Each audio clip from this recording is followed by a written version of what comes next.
Super Ego Podcast. Super Ego Podcast. Assalamualaikum warahmatullahi wabarakatuh. Balik lagi kita ke Super Ego Podcast. Dan kali ini kita dapat kesempatan bersama gestar kita yaitu Mas Billy Satya. Apa kabar Mas? Assalamualaikum, selamat sore semuanya. Kabar Baik, baik? alhamdulillah. Alhamdulillah baik ya. Baik. Oh, oke. Dan kesini sama siapa nih Mas? Gue sama teman gue berdua tadi kesini. Oh, berdua ya? Ya.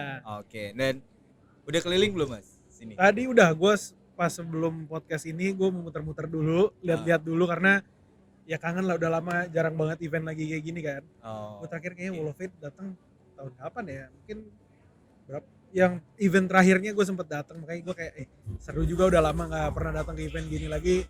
Refreshing aja lah, lihat kayak brand-brand lokal banyak yang seru lah sekarang gitu. Oke. Emang Ya, ya. kesini ada yang ngincer beli apa gitu? Dari brand apa gitu? Kalau gue tadi kesini ngalir aja sih, ngeliat aja apa aja yang ada yang menarik atau cocok buat gue, karena gue tipenya kayak gitu, kayak Cek-cek ngeliat dulu aja, ya. cek-cek ombak dulu, Kan karena ini masih ada hari kan. Oh, Jadi iya, hari ini benar-benar. kita Ini baru cek hari ombak pertama dulu, ya? ya Oke. cek ombak dulu. Oh, Besok-besoknya baru kita keputusannya mau beli apa nih. siap. Oke. Dan biasanya lo kalau di WoW itu Ya. lu sering datang atau ya kalau ini kayaknya menarik tahun ini datang, apa lu customer yang regular datang gitu ke sini apa enggak? Kalau tipikalnya? gue pribadi jadi gini, jadi dari dulu tuh gue punya ketertarikan lebih sama yang namanya brand, industri brand lah intinya. Oke. Brand lokal, brand luar tuh gue suka banget mengamati perkembangan mereka gitu ya. Oke. Maksudnya dalam artian mereka bikin apa, terus kayak trennya tuh apa sih sekarang gitu, Oke. atau kayak strategi marketing si brand ini tuh dia bikinnya kayak apa ya gitu. Itu gue punya ketertarikan lebih lah sama hal itu. Jadi setiap ada event-event yang kayak salah satunya Wall of Fate, gue pasti datang. Bisa datang ya? Iya, Oh. meskipun ya mungkin kayak di Wall of Fate gue bukan tipe orang yang pakai denim everyday gitu, enggak gitu, iya. tapi gue pakai gitu. Oke. Tapi setidaknya gua jadi belajar lah intinya gitu Oke. ya. Ini kan industri yang beda lagi nih, betul. yang punya market yang beda gitu. Hmm. Jadi kayak proses belajar gua aja gitu datang Iya. ke sini, seru, terus ketemu teman-teman juga. yang Dan ada kalau di gue lihat industri kan ini. style lo juga cukup menarik nih. Ya. Banyak kalau gue lihat beberapa kali lu sempat ganti style yang Ya. darinya yang streetwear sampai di konsep yang sekarang kalau gue lihat lebih ke techwear, outdoor gitu Ya. kan. Dan gue lihat tapi lu sekarang nih datang dengan pakai denim dan Ya. kayaknya suka juga ya sama si denim ya. Termasuk denim antusias juga berarti ya. Karena base-nya gua I love Japan so much gitu. Oke. Jadi gue suka banget culture yang ada di sana, terutama juga fashion. Oke. Fashion kan kalau di Jepang, kalau misalnya kita lihat secara umum aja gitu ya, anggaplah gue orang awam banget gitu ya, itu kan dia mix sebenarnya gitu, ada yang pakai denim juga tapi berasa ada technicalnya juga gitu kan. Oke. Jadi kayak gue suka dua hal itu, ya gue mix aja lah gitu. Oh. Gitu oke. sih. Berarti tertarikannya tuh karena dari subculture-nya si Jepang itu Jepang, ya. Jadi betul. ke relate ke elunya pribadi ya. Betul. Representkan Billy Satya ya seperti ini gitu ya. Tuh. Kan gue maksudnya kalau lu perhatikan juga mungkin setahun atau 2 tahun belakangan ini gue mulai pakai yang berwarna. Sebelumnya gue tuh benar-benar hitam, all black ya. all black. All black ya. Semua gue rata-rata warna gelap. Sekarang Tapi- mulai berani ya. Iya, mulai ya 2 tahun belakangan Ya. gue udah mulai kayak gue berani pakai warna yang lebih cerah, pakai hijau, terus pakai denim lah gitu. Terus mulai pakai baju putih, pakai topi yang tiba-tiba bisa pakai topi warna merah gitu. Oh, oke. Dan kalau gue lihat tadi ngomongin Jepang sedikit, kemarin kayaknya lu habis dari sana tuh. Betul, Iya nggak betul. sih? Betul. Ada apa? Akhirnya di sana? kembali lagi.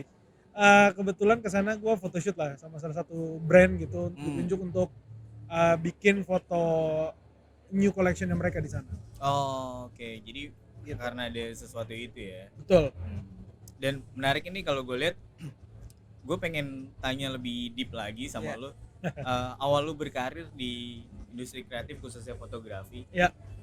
itu seperti apa sih Mas kalau lo boleh ceritain gitu? Ya, jadi gue sebelum motret tuh dulu malah awalnya gue lebih fokus di dunia graphic design. Graphic Jadi design. dulu tuh gue ngedesain Oh, ngedesain. sebenarnya. Basicnya karena gue suka gambar. Terus dari mulai SMA tuh gue udah mulai nyari duit lah untuk bikin desain-desain, dari mulai desain undangan kawinan lah, cover album, segala Oke. macam lah intinya gue kerjain. Hmm. Nah, seperti yang tadi udah gue ceritain, gue tuh punya ketertarikan lebih sama brand gitu. Hmm.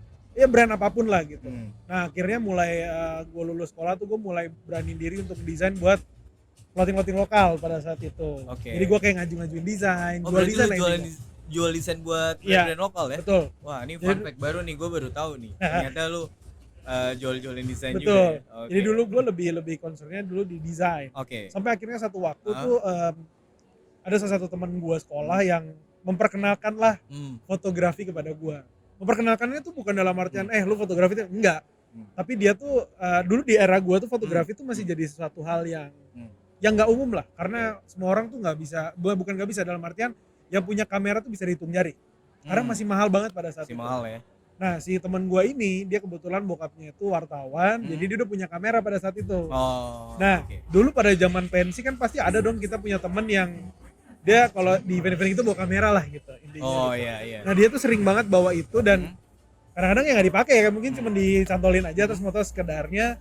Sampai akhirnya kayak, lu mau cobain nggak? Cobain deh, seru gitu. Oh. Akhirnya dari situlah gue nyoba dan oke, gue punya ketertarikan lebih ya dibandingkan gue ngedesain gitu pada saat itu, karena gue mikir ketika gue nyobain motret, gue tuh ketemu banyak orang baru, Oke. gue ketemu momentum yang beda-beda. Hmm. Sedangkan saat itu gue ngedesain gue kayak cuman di kamar di depan laptop gitu kan, atau di tempat komputer. Boring lah ya. Ya gue nggak bisa brainstorm sama siapa-siapa, tapi kalau misalnya gue motret kan gue bisa ketemu orang yang Iya. baru gitu. Ada ini ya, kontak ini ya Betul. barengan sama mereka gitu. Dan ya. kayak setiap project yang lu kerjain lu tuh punya tantangan tersendiri. Hmm.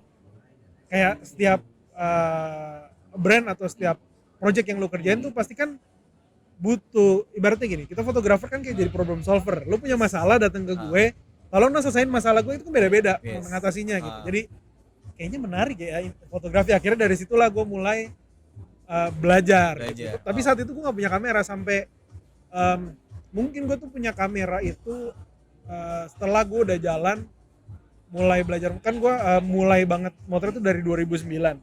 2009 ya. 2009. Oke. Gue tuh baru punya kamera sendiri sekitar tahun 2015. Wah, lama juga ya. Lama. 7 tahun, 7 7 tahun ya. 7 tahun, jadi gue selama 7 tahun itu gue belajar minjem kamera teman atau sewa. Tapi di selama 7 tahun itu adalah satu waktu gue ini tipe orang yang nggak suka hidup. Gue kalau ngerasa sesuatu udah nyaman nih, itu gue biasanya selalu nantang diri gue. Lo nggak bisa nih gini kasih doang. challenge buat diri Lo besok sendiri mau ya? ngapain Oke. gitu. Nah akhirnya muncullah pertanyaan dalam diri gue. Yes. Ini kan lu udah suka banget nih sama fotografi gitu. Bisa nggak fotografi itu jadi sesuatu untuk diri lo gitu. Itu muncul dari diri gue sendiri. Dan itu pertanyaan yang harus gue jawab dong gitu kan. Nah akhirnya gue kayak apa ya gitu, kayak maksudnya bisa bikin apa gitu gue dari si fotografi ini. Akhirnya pada saat itu tuh eranya orang-orang lagi doyan banget punya foto bagus atau narsis di Facebook. Oh, zamannya era Facebook. Iya, ya. Facebook Berarti tuh orang ketahuan nih umurnya berapa? orang tuh Oke. lagi gila banget Iya. karena Instagram pada saat itu belum eksis. Oh iya belum. Masih Ma- awal-awal lah ya. Masih awal-awal keluar ya. banget lah. Orang pada masih doyan tuh kayak posting foto di Facebook, satu album tuh kayak foto bagus Oh semua iya. lah intinya gitu. Apapun aktivitinya di post gitu ya. Betul. Nah, akhirnya gue melihat market pada saat itu. Oh, gue tuh punya market yang terdekat tuh adik-adik kelas gue sama teman-teman gue lah intinya gitu. Ya terutama Oke. pada saat itu yang paling banyak ya cewek lah intinya gitu kan, cewek yang suka mereka selfie suka gitu ya. foto segala macam gitu. Oke. Akhirnya gue bukalah satu jasa kecil yang gue promoin by digital semua. Gue bikin semacam jasa fotografi. Kalau zaman sekarang mungkin bilangnya ngajakin hunting foto lah gitu ya. Oh iya, hunting foto tapi sekalian ini lah ya. Ya intinya ya fotonya bisa buat dia lah gitu. Tapi Nah. bisa dapat benefit lah dari situ. Betul. Ya. Nah akhirnya gue buka jasa itu, gue hargain 150.000 pada saat itu. Gue buka sesi foto tuh sekitar 3-4 jam. Lu boleh ganti 2-3 outfit dan nanti hasilnya tuh gue editin sama hasil fotonya tuh nanti gue masukin ke CD. Jadi lu bisa punya datanya. Masih CD ya? Iya, Wah. masih CD. Jadi Oke, nanti oke. gue burnin tuh di ke CD gitu ke pada saat CD. itu ya. Harddisan juga belum ada lah saat itu, maksudnya belum Masih belum sih. Iya, masih belum umum lah Iya, intinya iya, gitu. iya. Oh. Udah akhirnya gue coba itu dan ternyata dalam 1 minggu gue bisa sampai 4 kali motret. Oh. Jadi dari mulut ke mulut ketika satu orang happy, dia cerita ke temennya mau juga, akhirnya jadi merembet lah kemana-mana. Oh. Nah akhirnya dari situ gue mikir, oh ternyata market fotografi itu ada ya. Maksudnya mungkin suatu saat gue mikir industri pasti akan butuh gitu kan. Berarti lu udah mulai menyadari ada di situ ada opportunity yang bisa lu dapet ya? Betul. Karena gue pada saat itu akhirnya gue sadar bahwa sepenting itu perannya visual tuh juga lumayan penting untuk sesuatu hal. Ya untuk secara personally, brand itu kan ibaratnya pintu terdepan kita untuk lihat Oke. sebelum lu tahu lebih dalam intinya lagi. Betul. Nah, Akhirnya udah dari situ Hmm. gue mulailah belajar lagi tentang si Belajar. fotografi lebih dalam hmm, dan ya akhirnya mulai approach ke brand-brand lokal gitu dan mulai Hmm. foto-fotoin mereka lah. Oke. Dan kamera yang pertama lu apa sih, Mas? Kamera Masih ingat? pertama gue itu kalau nggak salah 1000D Canon. Canon ya? Yang kalau motretnya kebanyakan tuh dia pasti tulisannya busy. Oh, Gampang errornya gitu iya, maksudnya. iya, Iya. oke. Terus kalau nggak Ah, cek gitu kalau nggak. Nah itu gue inget banget. Itu pertama kali gue beli. Eh, Harganya itu kalau nggak salah masih 2,5 juta Hmm. pada saat itu ya. Itu udah kamera lama banget tuh. hmm. Dan gue masih nyicil belinya. Tapi dengan harga 2,5 juta tuh di era itu mahal lah ya, masih Mahal. Hitungnya kan. Mahal. Iya. Ya tapi dari si kamera itu gue bisa menciptakan. Ya pada saat itu gue mikir, pokoknya gue harus punya kamera sendiri dulu pada saat itu. Oke. Mau kamera apapun, pokoknya gue maksimalin. Hmm. Dan ternyata dari si 1000D itu gue bisa motret kemana aja gitu. Oh, oke. Tapi lu pernah cobain analog gitu, Mas? Analog gue justru baru main tuh kayak 4 tahun belakangan kayaknya. 4 tahun belakangan ya? Ya karena pada saat itu analog di Indo masih jarang pada saat gue main. Hmm. Masih sangat jarang lah, nggak kayak sekarang kan Hmm. lu bisa cari banyak banget yang jual Hmm. analog Hmm. gitu kan. Ya kalau dulu secondnya kayak juga masih jarang Betul. ya. Nah 4 tahun belakangan itu kenapa gue interesting, karena gue interesting sama prosesnya. Oke. Prosesnya itu menurut gue sangat mahal. Mahal tuh dalam artian ketika lu motret, lu diasah banget nih. Hmm. Keputusan lu untuk jepret tuh bener-bener dipikirin banget, Hmm. bukan kalau di digital kan kita dimanjain ya. Betul. Foto aja dulu yang banyak. Ah. Kalau di analog kan nggak bisa, lu pikir dulu momen apa yang mau lu ambil, Hmm. kenapa, dan hasilnya lu nggak tahu gimana. Hmm. Surprise momennya tuh banyak loh di analog gitu. Hmm. Tapi yang menginspirasi lu untuk jadi fotografer ada nggak sih, Mas? Atau awal lu bisa, oh ini kayaknya gue suka foto ya karena gue suka pribadi aja gitu. Ya. Just hobi terus bisa jadi penghasilan utama lu gitu. Ya. Kalau sebenarnya gue tertrigger tuh ada salah satu fotografer luar komersial namanya Dave Hill. Dev. Tapi sekarang stylenya dia udah berubah, jadi dia dulu suka banget bikin foto komersial yang Hmm. dia tuh bisa bikin satu frame komersial dari Hmm. beberapa puluh frame. Hmm. Nah itu gue akhirnya terinspirasi dari situ kayak, Oke. wah gila juga dia bisa ciptain satu frame yang beyond, yang gak kepikiran orang, tapi ternyata dari kayak dia fotoin satu-satu part terus dijadiin satu gitu. Hmm. Akhirnya dari situ kayak, wah satu hari gue harus bisa foto komersial nih kayak gini gitu. Oke. Karena gue tertarik sama prosesnya sih, proses lu menciptakan satu frame-nya itu, prosesnya tuh nggak segampang. Kayak instan lah ya. Iya benar. Oke.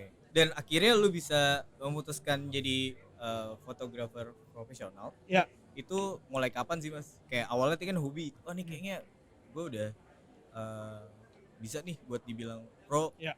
Itu dari kapan tuh, Mas? Nah, kalau itu jadi gue sebenarnya sebelum ketika gue sudah mulai motret, Hmm. gue itu masih ngantor. Gue sempat ada di 2 company pada saat itu. 2 company. Iya, gue Oke. sempat kerja di sana. Yang pertama kali itu gue kerja sebagai customer service, Hmm. terus Jadi CS. jadi CS. Oke. Tapi karena company gue tahu gue tuh sangat aktif di sosmed, motret segala macam. Selang dari 2 bulan gue diangkat jadi community manager. Oh, dia ngeliat potensial lu ada di Iya, situ gitu ya. betul. Oh, Karena gue, oke. maksudnya gue berkomunitas, gue motret juga gitu lah intinya. Hmm. Dan setelah itu akhirnya gue pindah company, nah itu di situ gue baru full jadi fotografer sama social media. Sosial media ya. Iya. Terus udah gitu kan gue liat kalau style lu kan kalau di awal gue liat udah langsung terjun ke street nih, Mas. Ya. Sampai akhirnya kalau gue liat juga sekarang lebih ke brand. Ya. Nah itu gimana sih ceritanya prosesnya gitu. Prosesnya sebenarnya gini, ketika gue mulai motret, gue mencoba semua genre. Semuanya gue cobain. Semuanya lo coba ya. Apapun gue cobain. Ah, dari oke. mulai Dari wedding segala iya, macam semuanya lo gue cobain. ya? Foto apa ya, foto orang sunatan juga gue foto dulu. Oh iya. Ya Oh. namanya kan gue mencoba Oh gitu iya, untuk iya. kayak Enggak salah nggak sih, salah nggak gitu. salah ya. Gue nyobain karena gue akhirnya berpikir kayak gini, lu nggak akan tahu apa yang lu suka kalau lu belum cobain dulu semuanya. Wah, Gimana caranya kalau gue decide tiba-tiba gue sukanya street? Dari mana lu tahu lu suka street? Kan masih ada tuh fotografi yang stylenya motretnya di studio apa? Lu deh tahu dari mana lu nggak suka itu? Karena lu mau nyobain gitu. Oke. Nah makanya akhirnya dari awal gue nggak pernah nutup diri untuk cobain semua hal. Karena menurut gue in the future tuh nggak akan rugi sih. Betul. Ya apalagi misalnya kayak udah di industri gitu ya. Misalnya kalau lu lihat gue secara karakter gue tuh fotonya straight banget. Tapi tiba-tiba ada satu brand, misalnya contoh gitu ya. Ada brand makanan datang ke gue, lu bisa foto makanan nggak? I think itu opportunity kan. Yes. Tapi kalau misalnya gue tidak mencoba itu dulu, gue nggak punya dasarnya. Oke. Meskipun pada eksekusinya gue akan mencari orang yang lebih ekspertis untuk membantu gue. Betul. Tapi kan setidaknya gue punya dasar gitu, punya Ada pegangan ada dulu ada lah. basicnya lah Betul. ya. Tapi Oke. kalau misalnya gue nggak sama sekali buta gimana? Gue hilang satu opportunity dong. Oke. Secara bisnis ya, Ah, gitu. Jadi kayak makanya gue dari awal kayak nggak pernah menutup diri. Nah akhirnya dari situ gue menemukan satu momen dalam perjalanan gue untuk kayak gue mau coba analisa semua foto-foto gue gitu. Di mana sih foto gue yang paling banyak dan yang bikin gue happy? Gue selalu kalau mau bikin sesuatu, yang paling penting pertama adalah gue happy dulu. Kalau gue Oke. nggak happy, I think itu bukan yang terbaik buat gue gitu. Jadi lo berarti kalau gue lihat lo menganalisa nih ya, lo ngeriset buat Ya. diri lo, Ya. oh gue happy di mana nih ya gue Ya. kerjain gitu. Dan Betul. itu secara nggak langsung di bawah alam bawah sadar lo Betul. tuh ya. Jadi Dan gue ngejembrengin akhirnya lo bisa semua menemukan style karya lo. gue Mm.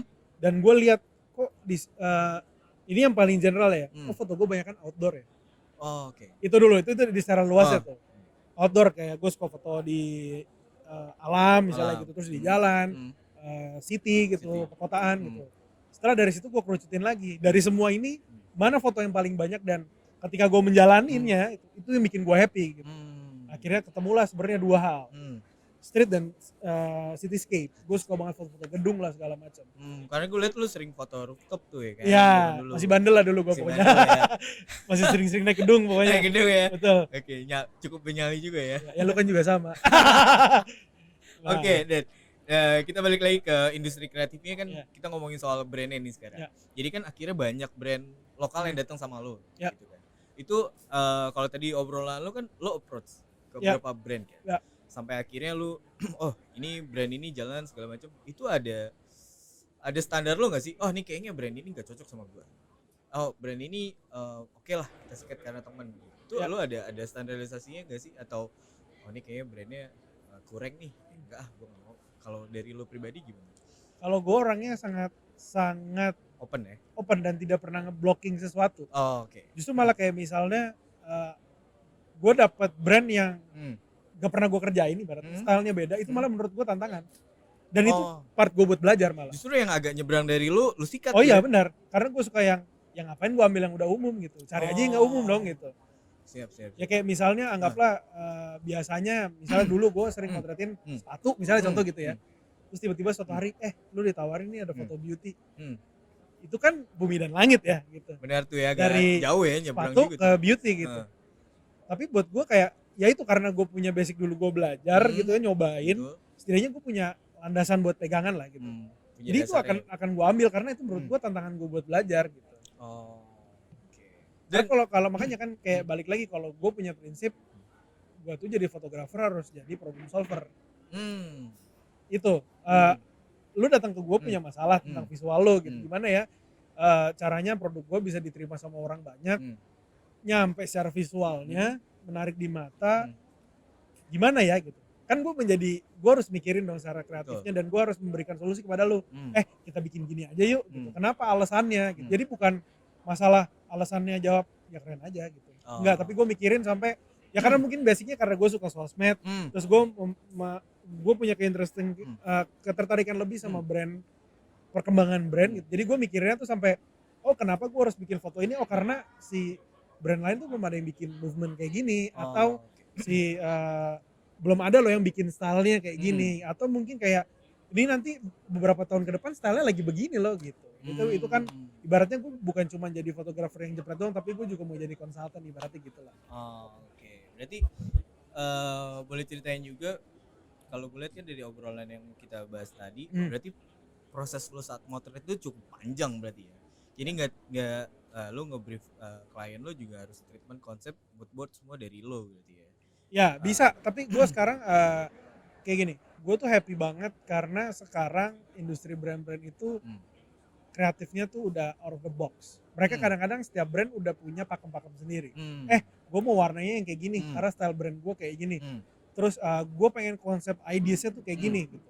Nah, tapi bukan berarti ketika mereka ngasih itu tuh gue ya udah gue kerjain aja gitu, enggak. Tapi gue tapi gue akan kasih juga sudut pandang gue nih sebagai yang ngerjain gitu. Kayak misalnya bisa sih lu kerjain ini tapi nanti misalnya kayak di produk lu nggak akan maksimal kelihatannya ya gitu. Lalu gue lebih brainstorm, gue lebih suka brainstorm gitu. Jadi kayak misalnya lu punya sudut pandang apa nih, nanti gue kasih sudut pandang dari yang mengerjakannya atau dari sisi visualnya gitu. Lu juga bisa kasih referensi lah ya. Betul. Oh. Kayak nih gue punya juga nih referensi, mungkin lu mau yang kayak gini, gue punya lagi nih referensi yang Oh, oke, siap. Berarti kalau dari proses itu cukup panjang dan akhirnya lu jadi kayak gak cuma sekedar foto tapi ya lu konsultan juga buat saat dia proses Betul. foto kayak gitu ya. Dan boleh lu ceritain juga gak sih suka duka lo saat foto tuh Mas, kayak oh nih atau hal yang nggak bisa lo lupain sih dari foto tuh apa gitu. Oke. Kalau suka dukanya ya, kalau sukanya pasti bisa kenal banyak orang. Itu karena Banyak teman-teman baru ya. gue sangat senang punya banyak temen gitu, bisa ngobrol, bisa belajar lah gitu dengan gampangnya. Kalau dukanya ya kadang-kadang gue masih ketemu sama orang-orang yang tidak menghargai proses kreatif. Dalam artian kayak ya udah sih lu kerjain aja gitu, tinggal moto doang. Emang ribet foto. Ya itu stigma yang emang nggak bisa ditutup karena karena menurut gue nggak semua orang juga teredukasi untuk mengerti proses kreatif gitu. Dan itu sebenarnya part of us sebagai fotografer juga mengedukasi mereka. Makanya gue sangat suka banget kalau misalnya mau ngerjain sesuatu, ayo langsung jalan. Nggak bisa, tunggu dulu. Lu ngomongnya mau apa dulu nih gitu. Satuin kepala dulu. Jadi nanti ketika eksekusi udah nggak ada gontok-gontokan lagi. Dan nggak ada revisi-revisi lagi ya. Mendingan lu ribet di awal daripada lu habis eksekusi terus lu baru ribut gitu kan. Mendingan lu di awal kayak enggak menurut gua nggak bisa kayak gini. Kenapa? Terus solusinya apa nih gitu. Jadi kayak emang kita udah cari dari awal udah mateng baru dia lu jalanin. Karena maksudnya kalau sesuatu yang terburu-buru juga kayak lu akannya nggak efisien dan nggak maksimal jadinya. Betul.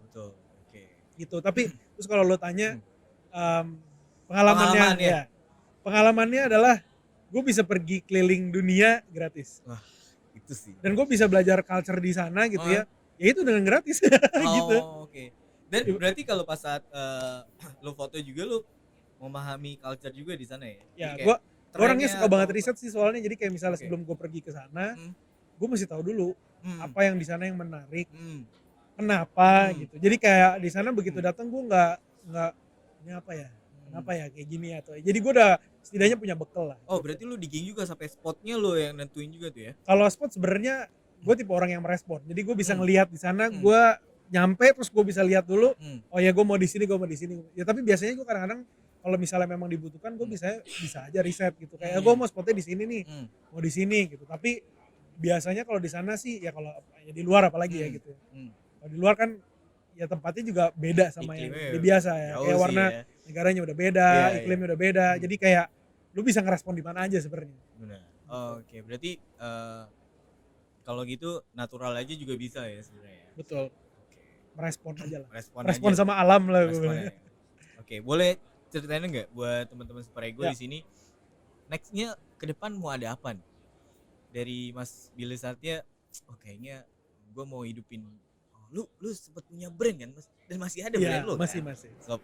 masih dan akhirnya lu ceritain akhirnya lu bisa punya brand sendiri tuh gimana ya darinya lu biasa fotoin brand terus akhirnya karena ya mungkin ketertarikan gue sama brand itu akhirnya kayak begitu ada kesempatan untuk bikin ya kenapa enggak gitu kan. Itu justru malah kayak idealis lu keluar ya, alter ego lu keluar gitu ya. Itu kayak lu sama punya bayi baru gitu, lu belajar banyak hal gitu. Karena makanya gue maksudnya gue sangat respect banget sama orang-orang yang punya brand dan bisa sustain lama. Itu gue salut banget karena nggak segampang itu. Iya, maintainnya tuh betul.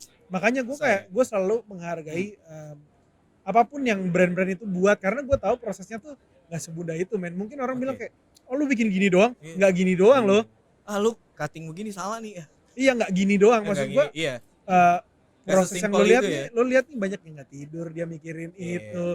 Terus belum kalau misalnya tiba-tiba produknya gagal, emang lo pikir duit yang udah terbuang untuk bangun itu gimana? Ya kayak gitulah. Ya akhirnya makanya waktu itu gue ketemu sama beberapa partner gue untuk yuk kita bikin brand bareng yuk, idealis nih gitu. Bikin lah. Akhirnya bikin brand lah ya itu. Ya kalau lo tanya nextnya mau ngapain ya siapa tahu bisa collab sama Super Ego. Oke, kita tunggu ya. Betul. Kemarin sih kita udah ngobrol-ngobrol tipis-tipis tuh ya. Ya intinya gue kedepannya in the future gue mau bikin produk yang berhubungan sama diri gue sendiri lah intinya gitu. Oke, dan ngomongin balik ke Super Ego-nya. Gimana sih sudut pandang lo ngeliat si Super Ego ini? Ya. Kalau gue gini, gue tuh sukanya yang pertama ini saya secara jujur ya. Iya, honest review aja istilahnya gitu. Dari mulai harga sama quality itu menurut gue pas. pasnya tuh Oke. dalam artian sangat terjangkau dan gue bisa jadi punya koleksi banyak. Oh, jadi celana lu ibaratnya kayak celana lu nggak satu-satu aja gitu. Betul. Jadi bisa lu Jadi kayak ganti-ganti misalnya gitu ya? ya kan kayak tadi lu bilang gue suka ganti-ganti style kan. Iya. Nah jadi gue kan kadang gue besok mau pakai denim yang hitam, terus gue mau pakai denim yang biru. Ah. Nah kalau misalnya mungkin gue beli yang brand luar, kan pasti gue belinya kayak satu gitu kan. Ah. Tapi kan kalau misalnya lu lihat di Super Ego sendiri, lu bisa, gue bisa beli 3 nih langsung gitu lah intinya. Comfortable lah ya. Betul, dan secara cuttingannya gue cocok gitu. Alhamdulillah. Kalau cuttingannya gue cocok. Oke, berarti kalau lu lihat berarti si Super Ego bisa buat lu explore buat diri lu ya. Betul. Nah makanya kan gue bilang harus bikin sesuatu. Harus bikin sesuatu. Ya? Oke, nanti kita Ya. obrolkan lebih dalam lagi. Oke, terus terakhir nih Mas, ada pesan yang nggak sih buat acara WOF ini ke depannya seperti apa dari lu pribadi? Pesan dari gue, Iya, sering aja udah bikin deh. sering aja. Pokoknya ya gue berharap makin kesini makin terus makin banyak experience yang menarik. Kayak di sini gue ngeliat kan banyak booth activation, terus booth-boothnya juga bikinnya unik gitu kan. Ya ini mesti terus bikin lah gitu intinya kayak gitu, dan eksplorasinya makin gila lah Gila intinya ya. gitu. Oke. Dan yang gue suka sih sebenarnya dari sini bukan cuman jualan aja tapi educationnya ada. Education-nya Kan ada. kayak lu punya activation Betul. di sini bikin sashiko lah, Hmm. itu kan maksud gue kan keterampilan. Dan maksud gue itu kalau misalnya orang bisa ikutan itu dan kayak dia melihat ada opportunity bisa bisnis itu bisa membantu hidup dia nggak sih sebenarnya, Betul, ya kan? betul. Dari belajar itu dia bisa bikin sesuatu gitu. Dan kayak di sini juga yang gue suka ada edukasinya. Kayak misalnya gue orang awam yang ya gue nggak paham sih jeans yang bisa berdiri lah apa sih OC berapa segala macam, dan lu bisa belajar gitu. Oke. Ya kan Sesuai karena- namanya jadi ada betul. wall of fate-nya ya. Kan jadi kan beneran lu belajar kayak ternyata tuh yang mungkin orang-orang awam yang mungkin baru mau nyebur gitu, gue mau main denim nih Main gitu. ini. Ya ini kayak wadahnya buat belajar gitu. Oke. Ini wadahnya. Betul. Oke, jadi tiap tahun harus ada ya. Wajib lah ya. wajib. Karena lah. maksudnya ini tempat eksplorasi dan buat apa namanya, lu belajar juga. Oke. Thank you banget Sama-sama. Mas Billy Satya. Sama. Nanti kita tunggu selanjutnya. Ya mudah-mudahan bisa Mudah-mudahan- segera berkolaborasi lah, kita Ya, bikin sesuatu kita ya. bisa bikin sesuatu yang Ya entah foto, entah produk ya kan. Oke, kita tunggu ke depannya. Yes. Thank you banget Mas Billy Satya. Sama-sama. Terima kasih semua. Cep. Sehat-sehat Mas selalu Billy, Mas. sehat-sehat selalu. Sukses selalu untuk Super Ego Ya. juga. Assalamualaikum. Super Ego Podcast.